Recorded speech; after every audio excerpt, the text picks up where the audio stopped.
Avez-vous déjà remarqué que certaines influenceuses donnent de l'argent à leurs abonnés sur leur page? Parfois, elles organisent des concours où elles distribuent de l'argent aux abonnés qui les suivent le plus. C'est ce qui a failli coûter cher à Chidi, une fidèle abonnée d'une influenceuse appelée Croqueuse d'Or. Croqueuse d'Or n'était pas juste une influenceuse à Abidjan, elle était une vraie star. Sa page Facebook était pleine de couleurs et de luxe, et on avait l'impression de rentrer dans un monde magique et inaccessible, mais tellement attirant. Avec 3 millions d'abonnés, elle était la reine des réseaux sociaux, bien plus célèbre que toutes les autres personnalités en ligne. Chaque fois qu'elle postait quelque chose, c'était un événement. Une photo d'elle en maillot de bain sur une plage, un selfie dans sa voiture de luxe ou une vidéo montrant un sac Hermès tout neuf. « Tu as vu la dernière publication de Croqueuse d'Or ?» demanda une fan, les yeux fixés sur son téléphone. « Elle a encore épaté tout le monde sur Facebook. Il n'y a personne comme elle !» répondit son amie, tout aussi émerveillée. Chaque jour, les abonnés de Croqueuse d'Or laissaient des commentaires, des partages et des messages pour lui montrer combien ils l'admiraient. Ce qui faisait de Croqueuse d'Or une vraie légende sur les réseaux sociaux, c'était sa générosité. Contrairement à d'autres influenceuses qui montraient simplement leur vie sans rien partager, elle organisait des concours chaque semaine où elle donnait de l'argent à ses abonnés les plus fidèles. Le moment le plus attendu était le vendredi de la générosité, un événement que tous ses fans attendaient avec impatience. Chaque vendredi, Croqueuse d'Or annonçait qu'elle allait distribuer 1 million de francs CFA entre les abonnés qui remplissaient les conditions du concours. Liker ses publications, partager ses stories, taguer des amis et lui envoyer un message privé pour lui dire combien il l'admirait. Les récompenses, allant de 10 000 à 100 000 francs CFA, attiraient des centaines de participants qui espéraient voir leur nom parmi les gagnants. Pour beaucoup, participer à ces concours était devenu un rituel. Certains avaient même changé leur façon de faire, planifiant leur vendredi pour être les premiers à commenter ou partager. Les gagnants publiaient des vidéos de remerciements, souvent en larmes, ce qui rendait Croqueuse d'Or encore plus populaire. « Elle est trop gentille, elle pense à nous, les petits », disait souvent Chidi, une fidèle abonnée. Mais ce vendredi particulier avait une petite particularité. Croqueuse d'Or faisait toujours les virements à partir de minuit, une heure un peu bizarre pour ce genre de transaction. À 23h58, les réseaux sociaux s'énervaient. Les messages arrivaient de partout. « Bonne chance à tous. Ce soir, c'est mon tour, je le sens. Croqueuse d'Or, pense à moi. Je suis fidèle depuis le début. » Puis, à minuit pile, les premières annonces sont tombées. Sur son compte Instagram, Croqueuse d'Or publiait une story pour annoncer les gagnants des lots de 10 000, 20 000 et 50 000 francs CFA. Et personne ne trouvait cela bizarre. Lors d'une interview sur une chaîne de télévision ivoirienne très populaire, on lui posa la question suivante. « Pourquoi minuit? Pourquoi ne pas faire les virements à une heure plus facile pour tout le monde ?» Avec son assurance habituelle et un sourire calculé, elle répondit « Minuit, c'est l'heure idéale pour moi. Je suis une femme occupée, avec de nombreuses entreprises et projets à gérer. Vous savez, ce mode de vie que je partage avec vous, mes abonnés, demande une organisation parfaite. Et le soir, à cette heure-là, une fois que j'ai réglé toutes mes affaires, je peux enfin me poser pour penser à mes fidèles. C'est ma façon à moi de montrer que je tiens à eux, même avec mon emploi du temps chargé. » Chidi était une fidèle abonnée de la page de Croqueuse d'Or. Chaque jour, elle interagissait avec enthousiasme sur ses publications, commentant, likant et partageant les stories, espérant qu'un jour, elle serait sélectionnée parmi les heureux gagnants de l'un des généreux giveaways de l'influenceuse. Dans la réalité, Chidi était employée par une société de vente en ligne bien connue à Abidjan, où elle travaillait comme livreuse sous la supervision de Mama Ado. Chaque jour, elle enfourchait sa moto dès l'aube, armée de son téléphone et d'une liste interminable de commandes. Chidi n'était pas passionnée par son travail, mais elle n'avait pas d'alternative. livrer des commandes dans la chaleur accablante et la circulation chaotique d'Abidjan n'était pas le métier qu'elle avait rêvé de faire. Pourtant, ce travail, aussi exigeant et mal payé soit-il, était son unique moyen de subvenir aux besoins de sa petite fille de 4 ans, Adriana, qu'elle élevait seule. Chaque matin, Chidi commençait sa journée bien avant le lever du soleil. Elle se réveillait à 5 heures, préparait Adriana pour l'école, lui brossait les cheveux, lui faisait réciter ses leçons avant de la déposer à l'école. Une fois Adriana partie, Chidi se réservait quelques minutes pour elle-même. Elle s'installait sur une chaise en plastique dans leur petite cour et ouvrait son téléphone et visitait la page de Croqueuse d'or. C'était devenu un rituel quotidien. Elle likait les publications, commentait avec enthousiasme et partageait les stories. Un jour, mon nom apparaîtra dans ces stories et tout changera, pensait-elle en souriant. Même pendant ses journées de travail éreintantes, entre 2 livraisons, Chidi n'hésitait pas à sortir son téléphone pour réagir à une nouvelle publication ou commenter une vidéo. Ses collègues, intrigués, la taquinaient parfois. « Chidi, toi aussi tu rêves de devenir riche grâce à elle? Elle va te remarquer bientôt, » riait une collègue. « Laissez-moi rêver, hein? Quand je gagnerai, vous allez tous m'envier, » répondait-elle en riant. Un jour fatidique, alors que le soleil déclinait lentement sur les rues bruyantes d'Abidjan, Chidi terminait sa longue journée de livraison. Fatiguée, elle s'assit dans un coin relativement tranquille près du marché. Ce coin, elle le connaissait bien. C'était là qu'elle aimait prendre quelques minutes pour compter sa recette quotidienne avant de la remettre à Mama Ado. Elle sortit une petite pochette en cuir où elle gardait l'argent soigneusement trié, les billets empilés avec précision. Les yeux concentrés, elle comptait méthodiquement chaque liasse, ses doigts agiles effleurant les bords des billets. Mais au moment où elle terminait de vérifier, elle sentit quelque chose d'anormal. Une pointe froide et aiguisée pressée contre sa colonne vertébrale. Son cœur bondit. Avant qu'elle n'ait le temps de se retourner, une voix rauque et menaçante tonna derrière elle. « Remets-moi tout l'argent, maintenant, sinon j'enfonce ce couteau dans ta colonne vertébrale. » Chidi, paralysée par la peur, sentit ses mains trembler. Elle voulait crier, mais aucun son ne sortait de sa bouche. Avant qu'elle ne puisse dire ou faire quoi que ce soit, une main brutale arracha sa pochette de ses mains. En quelques secondes à peine, tout était terminé. Tout son argent venait de disparaître. Ce jour-là, Chidi rentra au bureau de Mama Ado, le cœur lourd et l'esprit tourmenté. Elle avait longuement hésité sur le chemin du retour, essayant de trouver les mots justes pour expliquer ce qui s'était passé. Comment lui faire comprendre? Mama Ado était connue pour sa rigueur et son intolérance envers les erreurs. Mais Chidi n'avait pas le choix. Elle devait affronter la situation, même si la peur lui nouait l'estomac. Lorsqu'elle entra dans le petit bureau exigu, Mama Ado releva les yeux de son écran, l'air impatient. « Tu es en retard, Chidi. Tu sais que je déteste ça. Où est la recette ?» demanda-t-elle d'un ton sec. Chidi prit une profonde inspiration, rassemblant son courage. Elle commença à expliquer, sa voix tremblante. Mama Ado resta silencieuse pendant un moment, mais son visage trahissait sa colère montante. Puis elle éclata. « Tu te moques de moi, Chidi? Tu es censée être vigilante. Comment as-tu pu te laisser faire? Cet argent, tu crois qu'il tombe du ciel ?» Les larmes commencèrent à rouler sur les joues de Chidi. Elle tenta de se justifier, de lui expliquer qu'elle n'avait pas eu d'autre choix face à des hommes armés. Mais Mama Ado n'en démordait pas.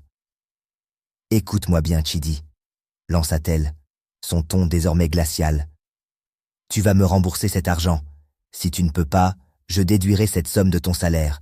Et crois-moi, ça prendra au moins 3 mois. Pas de discussion. » Chidi sentit le sol se dérober sous ses pieds. 3 mois? Comment allait-elle s'en sortir? Elle vivait déjà avec si peu, jonglant entre les factures, les frais de garde pour Adriana et le loyer. Les fêtes de Noël approchaient, et elle avait espéré pouvoir acheter un petit cadeau à sa fille, quelque chose pour illuminer son visage. Elle tomba à genoux devant Mama Ado, ses mains tremblantes. « Je vous en supplie, Mama Ado, c'est Noël bientôt. Adriana n'a personne d'autre que moi. Je ferai tout ce que vous voulez, mais ne prenez pas tout mon salaire. Je ne pourrai pas survivre. » Mais Mama Ado resta inflexible. Chidi quitta le bureau de Mama Ado, le cœur en miettes. La colère, la tristesse et le désespoir tournaient en boucle dans sa tête alors qu'elle marchait sans but dans les rues éclairées d'Abidjan. Mais alors qu'elle approchait de son modeste appartement, une idée germa soudain dans son esprit. Croqueuse d'or. L'influenceuse ne se contentait pas de distribuer des prix lors de ses concours. Chidi se souvenait avoir vu des témoignages de personnes qu'elle avait aidées dans des moments difficiles, leur offrant des sommes d'argent ou des opportunités pour s'en sortir. Et si elle m'aidait, moi aussi? Peut-être qu'elle comprendra ma situation, pensa Chidi, retrouvant une lueur d'espoir. Ce soir-là, elle ouvrit son téléphone et rédigea un long message adressé à l'influenceuse. Elle y décrivait son agression, la somme volée et les conséquences que cela aurait sur elle et sa fille. « Je ne sais pas à qui d'autre demander de l'aide. Vous êtes ma dernière chance, » conclut-elle avec une sincérité déchirante. Le lendemain matin, une notification illumina son téléphone. Croqueuse d'or avait répondu. La réponse était brève mais claire. « Bonjour Chidi. Votre histoire m'a touché. Passez demain à l'un de mes bureaux, à Marcory, pour qu'on discute de votre situation. » Le lendemain, vêtu de sa meilleure tenue, Chidi prit une moto-taxi pour se rendre au bureau indiqué. À son arrivée, quelques minutes plus tard, une porte s'ouvrit et une silhouette familière entra dans la pièce. C'était bien Croqueuse d'or, vêtue d'un ensemble élégant et arborant son sourire emblématique.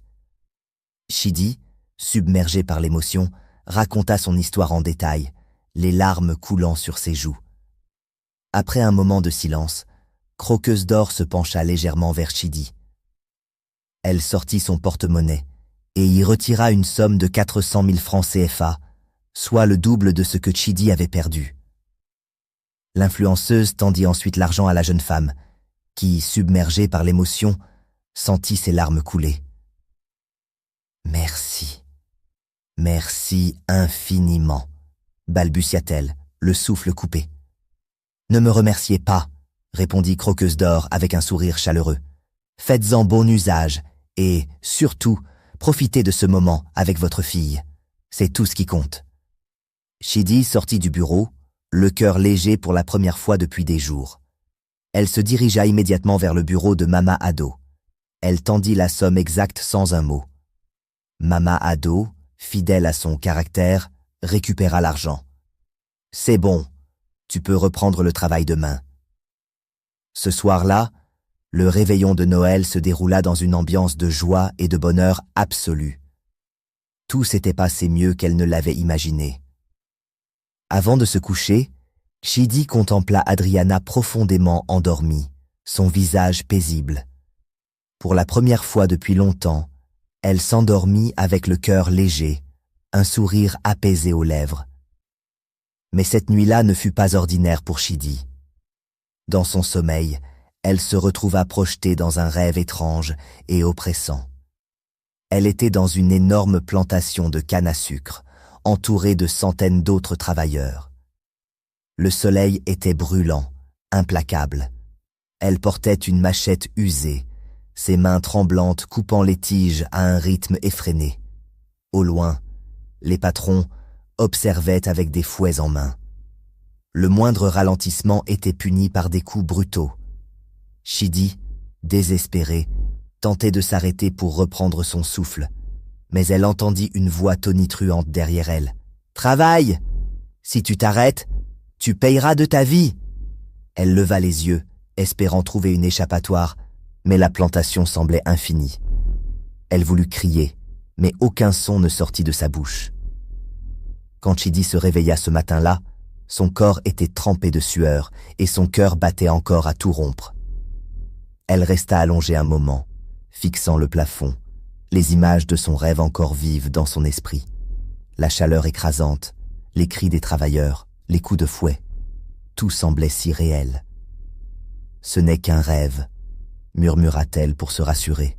« Un mauvais rêve, rien de plus. » Elle se redressa lentement, bien décidée à commencer sa journée. Chidi se força à se lever pour vaquer à ses occupations, mais à peine fit-elle quelques pas qu'une fatigue écrasante s'abattit sur elle. Son corps lui semblait étrangement lourd. Ses jambes étaient comme des blocs de ciment, chaque mouvement devenant un effort colossal. Une douleur sourde parcourait ses muscles, comme si elle avait effectivement passé la nuit à travailler dans cette plantation de canne à sucre de son rêve. Ses bras étaient engourdis, ses épaules tendues, et des courbatures inexplicables la clouaient presque sur place. « Qu'est-ce qui m'arrive ?» pensa-t-elle, désemparée. Porter la petite assiette de petit déjeuner lui semblait un effort herculéen. Elle finit par s'asseoir lourdement sur une chaise, la tête entre les mains, son souffle court. Son corps était amorti, incapable de faire quoi que ce soit. La scène se répéta inlassablement chaque nuit.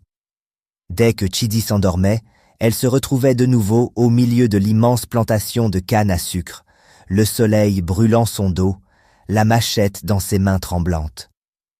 À mesure que les jours avançaient, elle ressentait les courbatures, les douleurs musculaires et une lassitude omniprésente qui la suivait du matin jusqu'au soir. Son visage devint plus pâle, ses joues se creusèrent, et son appétit diminua. Chidi maigrissait à vue d'œil, ses yeux se cernant de plus en plus. Ses collègues de travail ne tardèrent pas à remarquer ce changement. « Chidi, tu vas bien ? Tu as l'air épuisé », lui demandait l'un d'eux, inquiet de la voir tituber sous le poids de ses colis.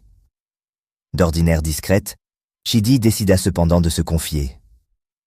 Un après-midi, alors qu'elle prenait une courte pause, elle expliqua à deux de ses collègues ce qui se passait la nuit. Ses collègues échangèrent des regards inquiets. L'un d'eux, une femme d'âge mûr nommée Tata Cécile, hocha la tête en soupirant. « Tu sais, dans ce pays, il se passe parfois des choses qui nous dépassent, » déclara-t-elle d'un air grave. « Certains rêves ne sont pas que des rêves. Il faut peut-être un quelqu'un pour t'aider, un guide spirituel. » Chidi décida donc, sous les conseils insistants de sa collègue Tata Cécile, de se rendre chez un pasteur réputé pour ses dons de discernement spirituel. Ce soir-là, après le travail, elles partirent toutes deux en direction d'une petite église de quartier. L'endroit, modeste, était à peine éclairé par quelques néons clignotants. À l'intérieur, le pasteur, un homme à la carrure imposante et à la voix grave, les accueillit chaleureusement. Après avoir écouté le récit de Chidi, il l'invita à s'agenouiller devant l'autel. Il posa une main ferme mais bienveillante sur sa tête, récita quelques versets bibliques et entama une prière puissante. Quelques minutes plus tard, le pasteur releva la tête, un air sérieux peint sur le visage. « Ma fille, » dit-il en regardant Chidi, « il y a quelque chose de sombre derrière ces cauchemars. Tu as accepté une aide qu'il ne fallait pas accepter. » Chidi se raidit en entendant les paroles du pasteur, comme si son corps venait de recevoir un choc électrique. Pourtant, son esprit ne fit pas immédiatement le lien avec l'argent que Croqueuse d'Or lui avait offert. Elle songea plutôt à tous les gestes d'aide qu'elle avait acceptés dans les derniers mois. Le pasteur, d'un ton plus grave encore, poursuivit. « Ce n'est pas l'aide en elle-même qui est mauvaise, mais la source ou la condition attachée à cette aide. Au moment où tu as accepté cette somme, un engagement a été scellé dans le monde spirituel. C'est comme si ta force de travail avait été offerte en échange. Cette plantation de canne à sucre que tu vois dans tes rêves, elle n'est pas imaginaire. Tu y es lié par un contrat invisible, c'est ta contrepartie pour cette somme d'argent. Mais qui est à l'origine de tout ça, pasteur? Comment puis-je savoir qui m'a enchaîné ainsi? demanda Chidi. Le pasteur leva les yeux, comme s'il cherchait la réponse au-delà du plafond modeste de l'église. Puis, d'une voix douce, « Veille et prie, Chidi. Demande à Dieu de te révéler la vérité. Le visage de la personne qui t'a lié à cette plantation va t'apparaître, que ce soit en rêve, en vision ou par un signe évident. Sois attentive et n'aie pas peur de la vérité, quelle qu'elle soit. » Chidi n'eut plus le courage de rentrer chez elle ce jour-là. Le pasteur lui montra une chambre dans laquelle elle passa la nuit. Installée dans la chambre de la chapelle, elle se remémorait les paroles du pasteur. « Veille et prie, et la vérité te sera révélée. » Alors, malgré la fatigue qui lui brouillait l'esprit, elle s'installa dans sa chambre, ouvrit sa Bible et entreprit de ne pas fermer l'œil de la nuit. Elle lut des passages qui la réconfortaient, répétant inlassablement des prières de délivrance. Pourtant, à mesure que les heures s'égrenaient, le sommeil la guettait, pesant de tout son poids sur ses paupières. Il lui devenait de plus en plus difficile de lutter. Elle sentait son esprit vaciller, comme si quelque chose cherchait à l'attirer dans un gouffre obscur. Soudain, une voix menaçante retentit dans sa tête, claire et cinglante. « Tu vas dormir, que tu le veuilles ou non. Tu es à moi, je m'appartiens. Ta force vitale m'appartient. » Un frisson parcourut l'échine de Chidi. Elle manqua de lâcher sa Bible, tant la frayeur la saisit. Mais, se souvenant des paroles du pasteur, elle trouva en elle un regain de courage. Elle serra le livre contre sa poitrine et se remit à prier de plus belle, invoquant la protection divine. La pièce sembla alors se refroidir, comme si un courant d'air glacial la traversait. Une ombre apparut dans un coin de sa chambre, prenant peu à peu une forme humaine. Chidi sentait son cœur s'emballer, ses mains devenir moites. La silhouette avança lentement, et Chidi la trouva étrangement familière. Pourtant, impossible de mettre un nom, un visage précis dessus. Un silence oppressant régnait, interrompu seulement par sa propre respiration haletante. Plus l'ombre se rapprochait, plus ses traits se précisaient. Alors, l'image frappa son esprit comme un coup de tonnerre. C'était Croqueuse d'or. L'influenceuse se tenait là, devant elle, avec un fouet dans la main, comme dans la plantation de canne à sucre de ses cauchemars. Ses yeux flamboyaient d'une lueur sombre et autoritaire. « Tu vas dormir, Chidi. Si tu résistes, tu en paieras le prix. » Chidi serra encore plus fort sa Bible, ses lèvres remuant pour poursuivre sa prière. Elle sentait un conflit intérieur, comme si une force tentait de l'obliger à fermer les yeux et s'abandonner à un sommeil forcé. Mais elle savait que si elle cédait, elle se retrouverait à nouveau esclave de ce travail nocturne infernal. « Par le nom du Très-Haut, je te résiste !» s'écria Chidi d'une voix qu'elle ne se connaissait pas. La silhouette, d'abord inébranlable, tressaillit. Un rictus apparut sur le visage de Croqueuse d'or, mêlant colère et incrédulité. Le fouet siffla dans l'air, comme pour intimider davantage Chidi, mais cette dernière s'accrocha de toutes ses forces à sa prière. Une bagarre intense s'engagea entre les deux femmes. Chidi, plus déterminée que jamais, réussit à s'emparer du fouet que tenait Croqueuse d'or. D'un geste rapide, elle lui lacéra la peau de coups de fouet, laissant des marques rouges se dessiner sur les bras de son adversaire. Croqueuse d'or chancela, affaiblie, avant de disparaître. Le pasteur retrouva Chidi, et, ensemble, ils combattirent Croqueuse d'or toute la nuit. Celle-ci revenait sans cesse, déterminée à s'emparer de l'âme de Chidi. Après une énième tentative, Croqueuse d'or se résolut et comprit que c'était peine perdue. Elle libéra alors l'esprit de Chidi. Pour la première fois depuis plusieurs jours, Chidi put trouver un sommeil paisible. Elle dormit profondément, récupérant peu à peu. Après avoir triomphé de Croqueuse d'or, Chidi décida d'aller de l'avant. Elle prit la ferme décision de ne plus jamais accepter l'aide d'inconnus, devenant ainsi plus prudente et vigilante. Forte de son expérience, elle se mit à sensibiliser sa communauté et à communiquer sur les dangers d'accepter les multiples aides qui pullulent sur les réseaux sociaux.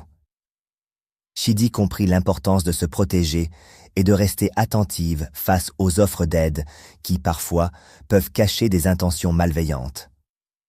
Voilà la fin de notre histoire.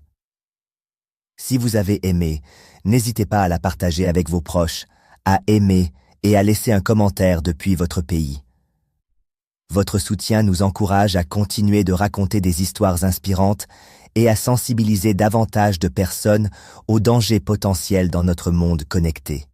Et surtout, dès aujourd'hui, soyez prudents et réfléchissez avant d'accepter de l'aide de tout le monde. Il y a des aides qu'il vaut mieux éviter, surtout lorsqu'elles proviennent de sources inconnues ou non fiables. La vigilance et l'information sont nos meilleurs alliés pour construire un avenir plus sûr et serein pour tous.